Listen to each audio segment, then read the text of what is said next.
नमस्कार. आपण पाहत आहात जागृत न्यूज.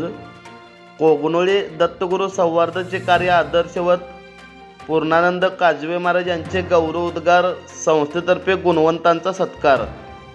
आज समाजामध्ये व्यक्तीच्या संबंधाने जो सत्कार केला जातो, आपल्या भारतीय संस्कृतीमध्ये जी सत्कार करण्याची पद्धत आहे, व्यक्तीचा सत्कार नसून व्यक्तीच्या ठिकाणी असलेल्या सद्गुणांचा सत्कार केला जातो. हा हेतू की समाजामध्ये काहीतरी प्रेरणा मिळावी, त्या भावनेतून संस्थेतर्फे केलेले चांगले कार्य. आज अनेक संस्था समाजामध्ये आहेत, पण सद्गुणांची पूजा करणाऱ्या संस्था कमी आहेत.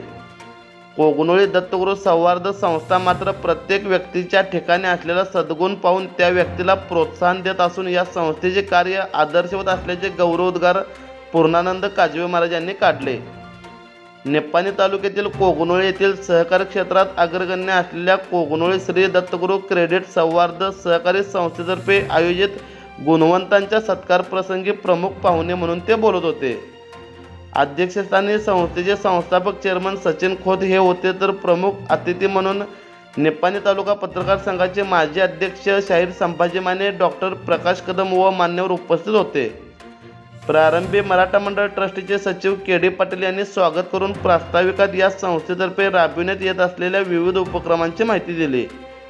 यावेळी ज्येष्ठ साहित्यिक जनार्दन पाखरे यांना सांप्रदाय भूषण जनहित पुरस्कार मिळाल्याबद्दल पूर्णानंद काजवे महाराज यांच्या हस्ते, तर अथर्व संजय पाटील याची अग्निवीरमध्ये निवड झाल्याबद्दल संस्थेचे कार्याध्यक्ष निलेश खोत यांच्या हस्ते शाल, स्मृतिचिन्ह व पुष्पगुच्छ देऊन सत्कार करण्यात आला. सत्काराला उत्तर देताना जनार्दन पाखरे म्हणाले, सत्कारामुळे सन्मानाने चालण्याला बळ मिळते. मुठभर सत्कार असेनात, पण मनाला आनंद व दिलासा देतात. बँकेत ठेवलेल्या कोणत्याही ठेवीपेक्षा ही ठेव फार मोठी असते. साहित्यिक आणि आध्यात्मिक ठेव ही जगण्याला प्रोत्साहन देते. ही ठेव शाश्वत आहे. या सत्कारामुळे आमच्यावर आणखी जबाबदारी वाढली असल्याचे सांगून कृतज्ञता व्यक्त केली. यावेळी संस्थेचे जनरल व्यवस्थापक जगदीश तोडकर, शाखाधिकारी योगेश बंकापुरे, जनरल व्यवस्थापिका विदुला हेगडे, सहाय्यक व्यवस्थापक विजय खोत, नामदेव खोत, अनिल पोवाडे, तात्यासो खोत यांच्यासह अन्य मान्यवर, संस्थेचे पदाधिकारी, हितचिंतक व कर्मचारी उपस्थित होते. व्यवस्थापक महादेव कुंभार यांनी सूत्रसंचालन करून आभार मानले. जागृत न्यूजसाठी कोगनोळीहून योगेश माने. अनेक संस्था समाजामध्ये, पण सद्गुणाची पूजा करणाऱ्या संस्था कमी आहेत.